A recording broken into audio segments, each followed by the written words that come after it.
Extreme Rules pay-per-view is going on this Sunday, May the 4th.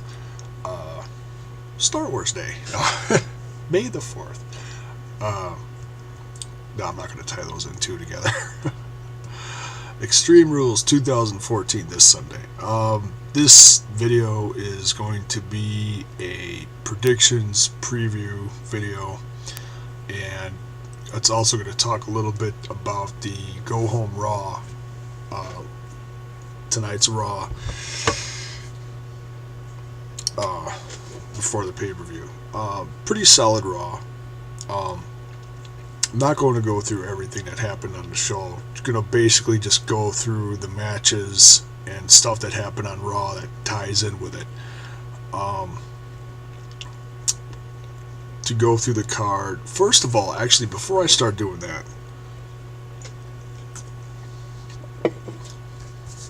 I do have a problem with this pay-per-view. Usually, if you've got something called Extreme Rules, you've got a pretty extreme pay-per-view going on. The matches are all extreme in one way or another. Not a lot of these matches are extreme. Now, throughout the week, it may be revealed that some of these matches have extreme stipulations added to them, which is fine. But right off the bat, there's only 2 or 3 on the card that could be even labeled as extreme. But nonetheless, the card itself is a stacked card. It's pretty decent.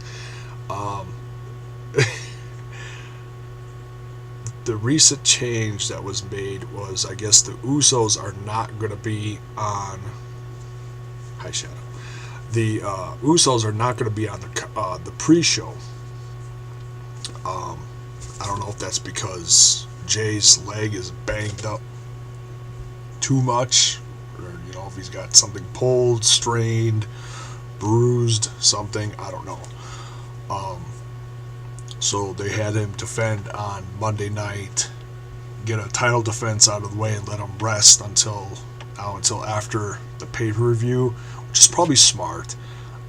Give him time. Whatever his issue is, he was limping around pretty good, or selling an injury. Whatever the case, I hope if he is injured, I hope he gets better. And but they are still the tag team champions after Monday Night Raw's title defense from Ryback. So to get to the card now, the pre-show is going to start out for Extreme Rules. They're going to have the first ever WeLC as opposed to a TLC. The kickoff pre-show, El Torito versus Hornswoggle. Now, this rivalry has been going on for a few weeks now. It's been more comical than anything, but the fact that they threw Hornswoggle in the mix here and started this whole rivalry actually the night of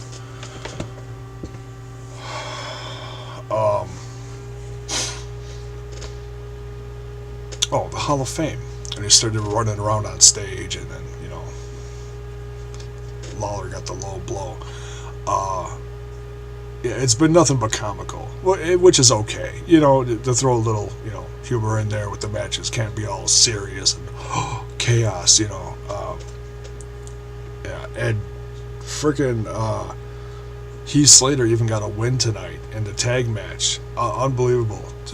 I think that's got to be the first televised win in a couple of years, I'm guessing. If I'm wrong, whatever, put it in the comments below. But as far as I know, it's his first win, and oh man, I don't know when. Seriously, I'd have to just do some serious research, because I don't know if anybody has a recorded win on him anytime recently. What are you doing, Shadow? Just lay down, relax. I know you're excited for Extreme Rules Tool. Just relax, okay? So yeah, El Torito versus Hornswoggle. I'm actually going to root for Hornswoggle in this one, and not just because he's with 3MB, but because he's from around here. He's a local guy. I always root for the local guys around here, no matter what the situation is. Ken Anderson, Austin Aries, Hornswoggle, any guys like that I'm going to root for, because they're from Wisconsin. I'm a Wisconsin guy. So, yeah, I'm going to root for him. I hope he wins. I'm going to throw a side story in here real quick. I actually had the pleasure of meeting him once, several years ago, the night he tried out for Fit Finley. It was a SmackDown was up in Green Bay, Wisconsin, and I was up there on business, and had the pleasure of meeting him. Didn't understand why at first, but I found out a few weeks later when he debuted on TV. So yeah, his audition must have went well. So yeah, Hornswoggle, go win this one. Next, off the pre-show now, onto the main card. We have RVD versus Cesaro versus Jack Swagger. Now, if any of the Extreme Rules matches could be made extreme, I'd say this would be the easiest one. It's a triple threat match. Usually triple threat matches are, no DQ, whatever you want to call it. They could easily, classify it as a no DQ match for, RVD's sake, so he could, start doing some, extreme coast-to-coast stuff. Would love to see him do coast-to-coast on one of these guys, Cesaro or Jack Swagger. I'm very fond of Cesaro, though, and his whole build-up since WrestleMania with the whole Andre the Giant Battle Royal thing, and now he's a Paul Heyman guy. I think that's very cool. I think the crowd is confused, though, because they want to boo the hell out of Paul Heyman because his client, Brock Lesnar, conquered the streak. Sorry, I had to do that. Now, but people want to root for Cesaro, and more people are rooting for the whole "we the people." Whenever they do that, the crowds are really getting loud with that. So who are they going to root for the most? It's hard to say in this one. I'm going to pick Cesaro for this one. I think his momentum after WrestleMania is going to carry him through this match into whatever's going to be next for him. So I think he's going to win this one. As much as I'd like to see RVD win one, yeah, it's going to be Cesaro winning this one, I think. Next, we've got Triple H, Orton, and Batista. The Evolution versus the Shield. Man, if they didn't have anybody besides Daniel Bryan as the WWE champ right now, I'd say this should be the headliner of the pay-per-view. This is going to be a hell of a match. They could easily make this a no DQ too, and just be a hell of a 3-on-3. The way Evolution reformed,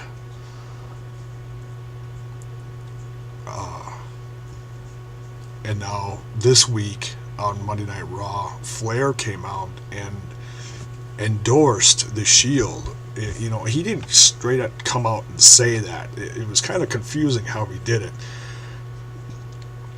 But then, the commentators made a really big deal out of it, how he said it. I'd have to go back and see exactly what he said, too. But yeah, Flair coming out, it was like, oh, yeah, he's with the Evolution now. And then he shakes hands with the Shield and takes off. And everyone's like, what the hell was that? Unless he's going to show up on at the pay-per-view and double cross the Shield, make it look like he's with them, but he's really not, give somebody a classic low blow when the ref isn't looking. Good old Ric Flair low blow. Gotta love it. Wouldn't be surprised if something like that happened. So, but I do hope the Shield wins. I'm going to say the Shield wins this one, though. Now we got Rusev versus R-Truth and Xavier Woods. This is a handicap match. I don't have too much to say about this other than, Rusev has been on a roll, kicking everybody's butt lately. I think Rusev is going to take this one.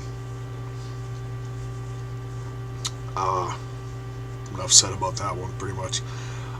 John Cena versus Bray Wyatt in the cage match. So, that one's going to get pretty extreme. Probably no blood, though, unfortunately. Man, what they did on Raw tonight with the choir of kids coming out, singing, got the whole world in his hands, and then putting the sheet masks on, man, that is some of the most creepy television I've seen in a long time. And just the look on Cena's face was priceless. Unbelievable.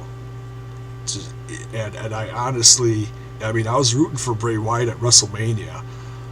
John Cena won at WrestleMania, but I seriously think Bray Wyatt is going to win this one. He's really getting in John Cena's head now, and it's becoming evident. And no matter what John Cena says now, it's just, I don't think it's going to make a difference. I really hope Bray Wyatt does come out on top with this one, because his showmanship and his charisma he's put into this rivalry is just top-notch. Unbelievable. So yeah, I think Bray Wyatt's taking this one. Paige versus Tamina Snuka for the Divas Championship. Paige is going to retain, definitely. They're not going to take that off of her anytime soon. And she's doing well. I think she's getting over with the crowd. It's a slow build, though. She had a great win on, the night after WrestleMania on that Raw. But she's doing well. Her moves are really coming across well, and she's a hell of a diva. I'm really proud of her. Youngest diva ever, just kicking ass. Awesome. Big E versus Bad News Barrett. The whole IC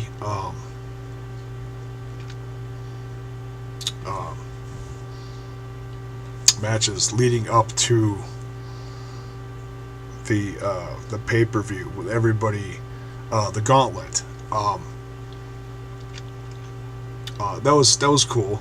You kind of knew who was going to win it, but you really didn't. I figured it was either going to be Cesaro or Bad News Barrett. Well, Bad News Barrett won it, and he's taking on Big E.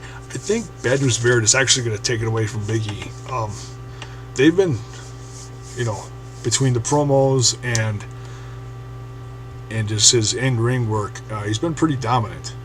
I think Bad News Barrett is actually going to take this one, which he hasn't had a belt in a while. They haven't done hardly anything with him lately.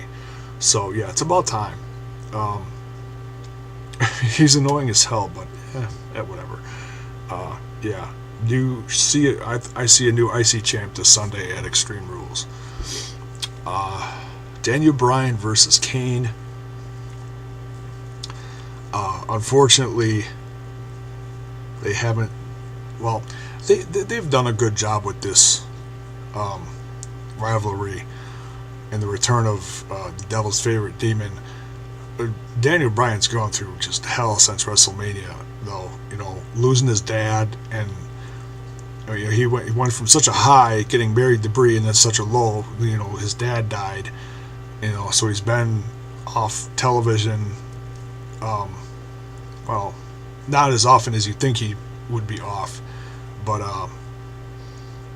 yeah, geez, you almost wonder if he's going to lose this Sunday and then go away for a while and take care of his family business. But I don't think he's going to. I think he's going to win and he's going to stick around. I think he's a tough guy. I think he'll be okay as long as Brie's at his side.